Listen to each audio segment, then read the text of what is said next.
Car into the hospital, but her brother, a 7-year-old boy, is still up there, and they are working right now on trying to get him out. He's still pinned in the back seat of that car.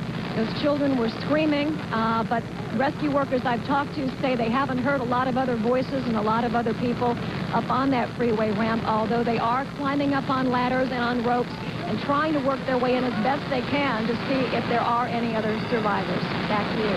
All right, Leslie, thank you very much. We'd like to take a look now at a tape from earlier today, one of our helicopter shots, sky scene above that 880 freeway. What you see, obviously, is a car crushed and burning as the road buckled and it collapsed. As you could see from the ground level pictures, the upper level of 880 collapsed on the lower. And that's indeed where the devastation took place. We had a woman call us who saw that, who witnessed the bridge collapsing, that little freeway section. She said the two decks were so closely squeezed together, there was no room for cars that were on the second deck. The quake hit, of course, at 5:04. That was the commute hour. She saw some victims being pulled out. She said that emergency vehicles were all over the place. She said as soon as the quake stopped, there were young men in the neighborhood near Peralta Avenue. They got ladders, and they tried to go to the aid of the trapped motorists. And as you heard Leslie and Don reporting, the death toll on that extremely high. Unfortunately, as many as 40 people at this point are being reported as having been killed in that collapse of the Cypress 880. Yes, and of course another place that is damaged and closed for, well, at this point we don't know how long, is the Bay Bridge, the cantilever section. That's the section coming right near Oakland in the East Bay, when perhaps a 50-foot chunk just simply gave way and came down onto the lower deck of the Bay Bridge, stopped traffic, and people had to get out of cars and walk back to land. Or in some cases, they simply turned around eventually, I guess. They kept people on the bridge. They turned around their cars and were able to drive off. We had one report of one fatality and 2 serious injuries. Those people were airlifted to Letterman Hospital. Also, the Coast Guard sent out a helicopter and 2 41-foot boats to look for possible cars which may have gone off when that section of the bridge collapsed. We just don't know. Yes. We haven't heard any reports yet. We're trying to get that information for you. We certainly hope not.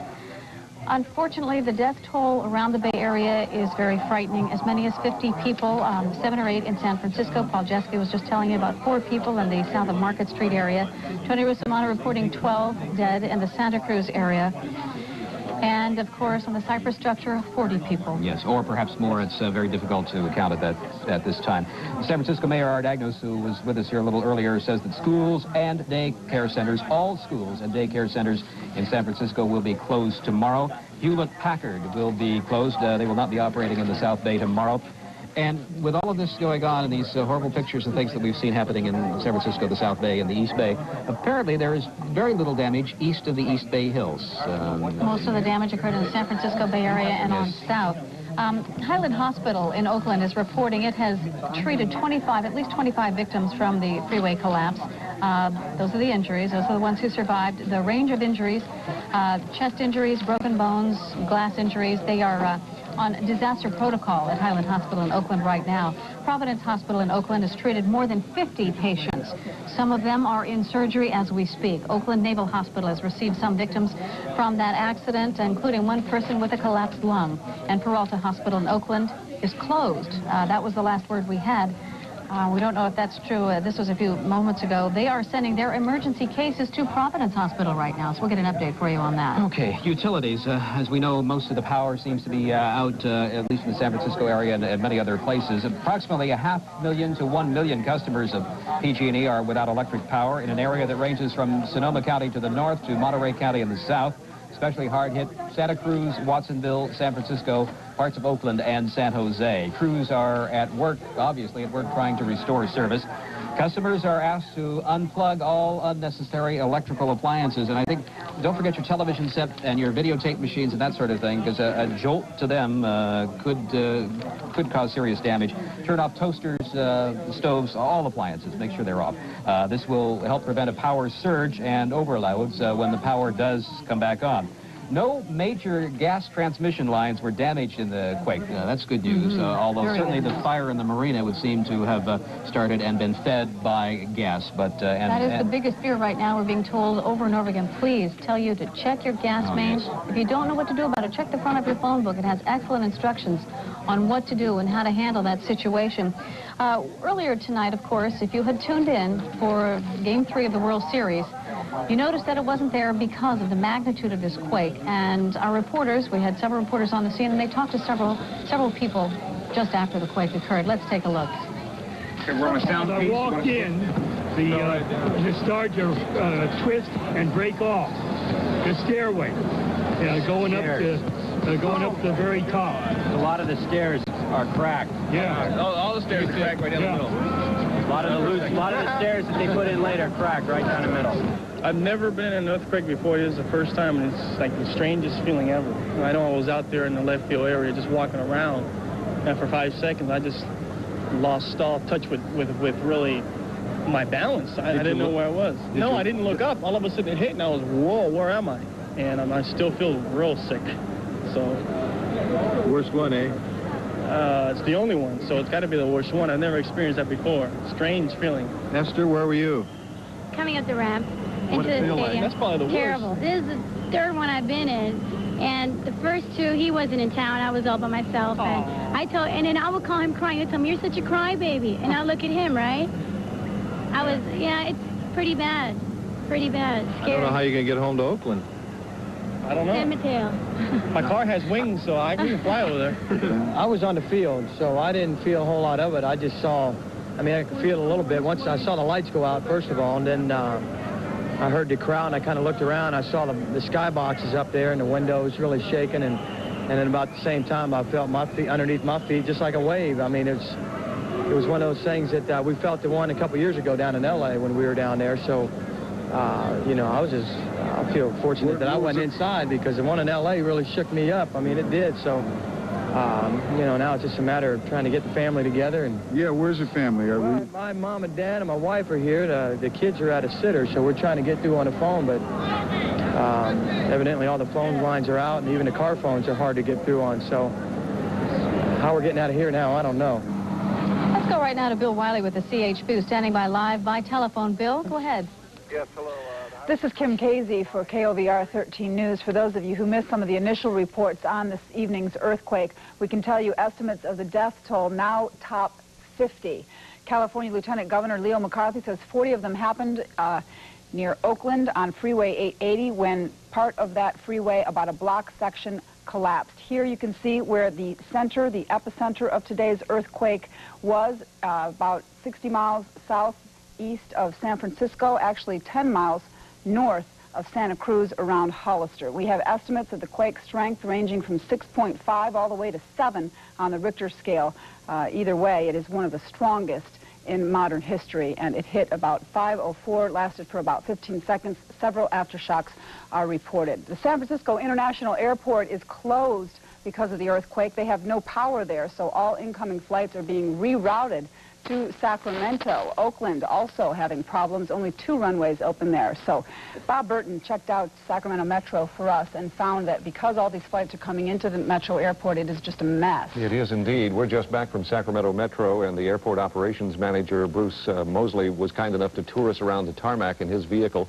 We had a look at what is almost like an airline trade show parked at Sac Metro right now. There are airliners of all descriptions, many of them that never come into Sac Metro. And here's the scene inside the terminal itself.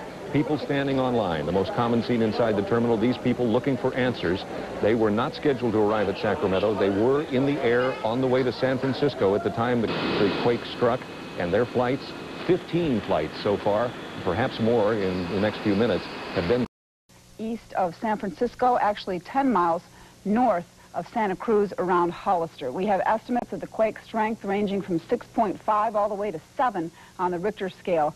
Either way, it is one of the strongest in modern history, and it hit about 5:04, lasted for about 15 seconds. Several aftershocks are reported. The San Francisco International Airport is closed because of the earthquake. They have no power there, so all incoming flights are being rerouted to Sacramento. Oakland also having problems, only 2 runways open there. So Bob Burton checked out Sacramento Metro for us and found that because all these flights are coming into the Metro airport, it is just a mess. It is indeed. We're just back from Sacramento Metro, and the airport operations manager, Bruce Mosley, was kind enough to tour us around the tarmac in his vehicle. We had a look at what is almost like an airline trade show parked at Sac Metro right now. There are airliners of all descriptions, many of them that never come into Sac Metro. And here's the scene inside the terminal itself. People standing on line. The most common scene inside the terminal, these people looking for answers. They were not scheduled to arrive at Sacramento. They were in the air on the way to San Francisco at the time the quake struck, and their flights, 15 flights so far, perhaps more in the next few minutes, have been diverted to Sac Metro. As you can see, the airport terminal is not well geared to handle some of the types of aircraft. For example, this Philippine Airlines aircraft, the passengers there are being held on that 747. At this very moment, they're not being allowed to disembark. They have to clear customs. So what will happen with them is they'll have to pull into the terminal. The plane will be refueled. They'll be flown on possibly to Los Angeles. There are no end of personal human interest stories at the airport. A woman from Chicago whose flight was diverted to Sacramento. She was going to help relatives who had a person in the hospital with a heart attack. Her relatives were at the airport in San Francisco, presumably waiting to meet her there. She fears for their safety as well as for the hospitalized relative. Those stories go on and on, Kim. People whose lives have been inconvenienced and touched directly, if not indirectly, if not directly, by the earthquake. You said the Philippines jet was a 747. 747. There are 3 747s at the terminal right now. That's a good point, because we do have a runway that can handle the 747s, but so far Sacramento Metro really doesn't accept those It's not geared to accept them at the terminal. In fact, where else do they go tonight? It created a fire scare there today as a result of these huge planes going down the taxiway and the engines hanging out over the sides of the taxiway. It stirred up a lot of dust, and people thought there was a fire at the airport. It was simply 747s traveling on a taxiway that's really equipped for a smaller aircraft. So they're not going to turn these planes away. I guess now, of course, no one's coming in. What they're doing is refueling the planes, trying to reroute these airliners to other destinations. Some people are being overnighted here in Sacramento as a result of being diverted here, but many of them are being turned on to other terminals like Los Angeles, major hub terminals. There was also a moment at the airport today where they performed an evacuation as a result of the quake in the administrative building next to the terminal, various terminals. The quake was severe enough that it shook the blinds and caused the managers of the airport to evacuate the building temporarily until they were sure that everyone was safe and that the circumstance warranted return to the building. So it has not been business as usual at all for them, and it won't be for the next few hours. But it sounds like they're handling the job. They have done a marvelous job. We were out on the tarmac and watched the crews at work, and as I said, it looks like a trade show for the manufacturers of airlines. There's one of every kind out there, and they're working at breakneck speed to try and refuel them and get those people on their way, if not to, of course, SFO, at least to a terminal, some sort of hub where they can again be rerouted onto their final destinations. All right, so at least those people are safe and they're moving and the situation is good. Right. Sacramento Metro. Thank you, Bob. The Office of Emergency Services in Sacramento is coordinating the rescue effort all over Northern California. The Air National Guard apparently is on standby at Moffett Field. Governor Duke Majan was in West Germany on a trip. He is on his way back and has ordered those troops to be on standby, the Air National Guard. Troops have also been called from Fort Ord into the San Francisco Bay Area, not only to help in the rescue, but also to prevent some of the looting that apparently is going on there.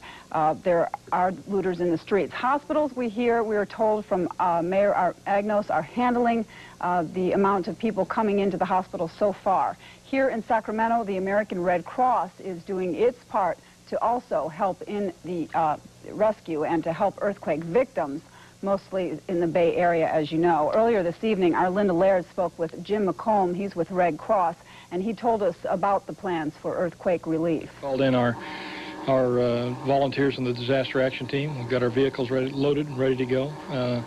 We're on standby alert from our national office to ship 25,000 cots and blankets that we have in the Sacramento area to the Bay Area, or whatever portion of that they might need. And we expect to hear from them shortly on that. They're still setting up shelters there, so they don't, they haven't gone through their own stocks yet, but that'll happen pretty soon. We do know there's definitely a need for shelter people out of their homes as a result of fire and building collapses in the Bay Area, and the rescue effort still on. The biggest one that we know about that we've seen here recently, emergency crews trying to free people up who are trapped in a collapse on Interstate 880 in Oakland. So that's the latest on the rescue efforts. Now, of course, this all happened when the World Series was about ready to begin. The game was called off before it began, and the word tonight is it will resume tomorrow. But Tom Kern is here with us now, and we had a building inspector here earlier say there's no way he would let 60,000 people into that stadium tomorrow, and I don't know how the players are reacting to playing tomorrow, but you apparently do have more from Candlestick. We will find out shortly. It looks like Candlestick Park, as you said, our expert said, would definitely be out for Game 3, and we still haven't heard what, if any, damage has been done to the